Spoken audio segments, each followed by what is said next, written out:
Final Fantasy VII Rebirth is nothing short of sheer brilliance. The game's overall mechanics are fleshed out even further past the first installment. Combat feels so much nicer, and the game feels 3 times longer than the first one.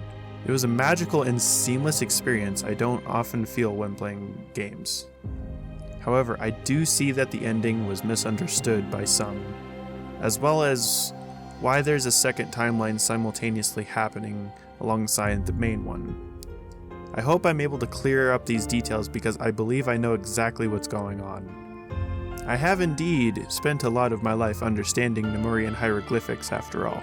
It comes with being a Kingdom Hearts fan. Keyblade! The topic I want to bring up has something to do with a controversial scene in the ending.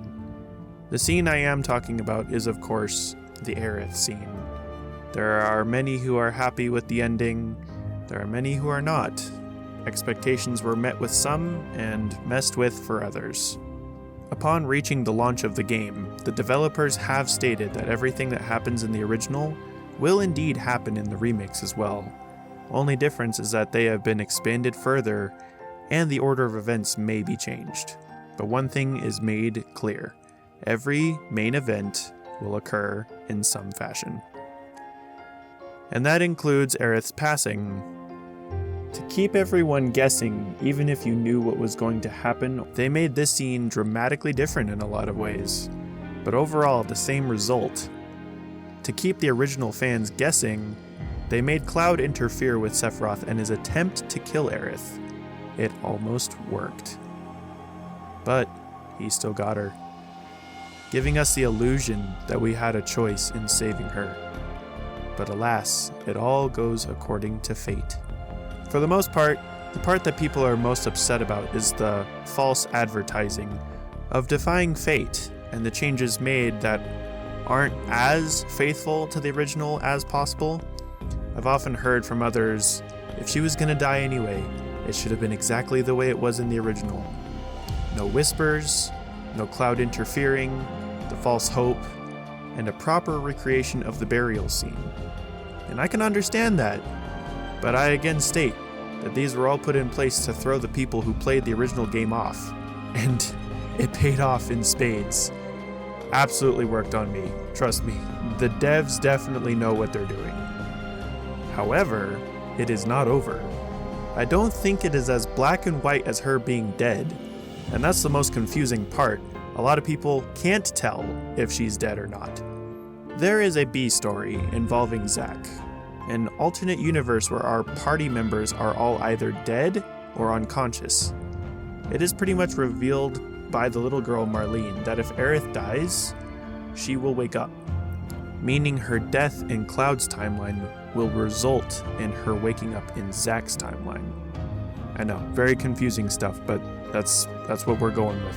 Which also brings up the mystery. Where is the burial scene? This scene is just as iconic and important as the death scene itself, but everything that is supposed to happen will. Except this one.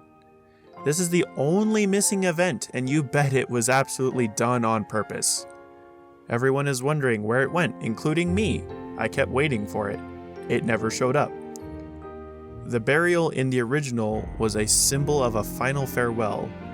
It was Cloud's goodbye to Aerith. And it's not here. It's because this isn't goodbye. And they even show this 5 minutes later by her still being present. But only to Cloud. Only he can see her. I believe he is able to see her because there is another version of Cloud on the other side as well. Aerith recently woke up and is able to communicate to Cloud via his semi-unconscious self in Zack's timeline.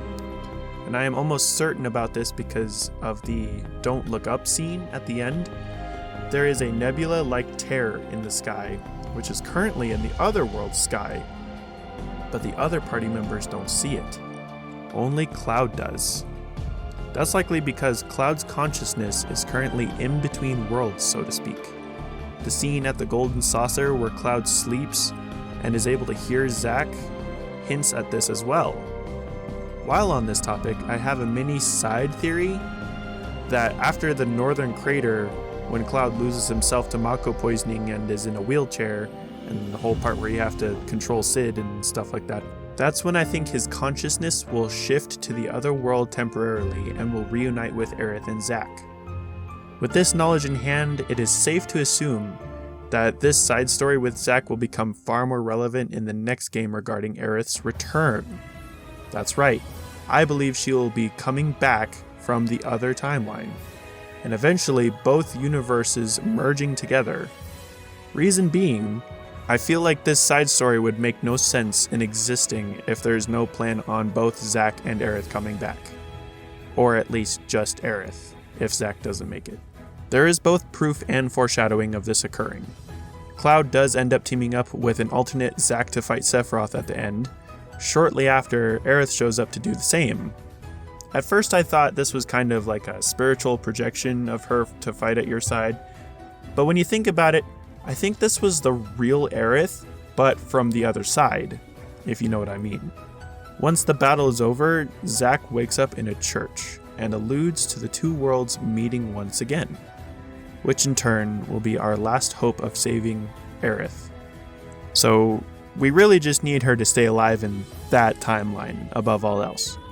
Unlike Biggs, like what the frick did they kill? Why did they kill this man? They kill him and then revive him, and then they kill him again in the most anticlimactic way. What are you doing, Square Enix? What are you doing? Why do you do this to us? Alright, tangent aside, that is why I believe the ending happened this way. They wanted to remake the game exactly the way it was in the original, to not disturb the canon events and expand upon it even further, which means that Aerith had to die no matter what. But she is not gone. She will come back. Well, there you have it, my friends. I hope that you enjoyed this video. I hope that it's not as much of like a tinfoil hat theory as, you know, some people might think. I do truly think this is actually where the story is going.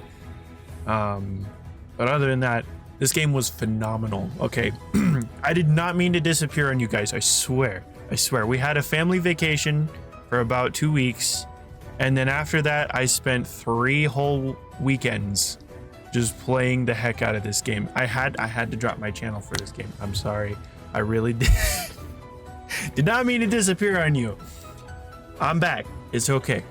But thank you guys so much for watching, and I guess look forward to more videos coming soon. I guess I'm back on the grind. Let me know what your thoughts are. I want to know if you guys agree with my theory / story breakdown, and you know, if you disagree, let me know why. Other than that, I hope you have a wonderful day.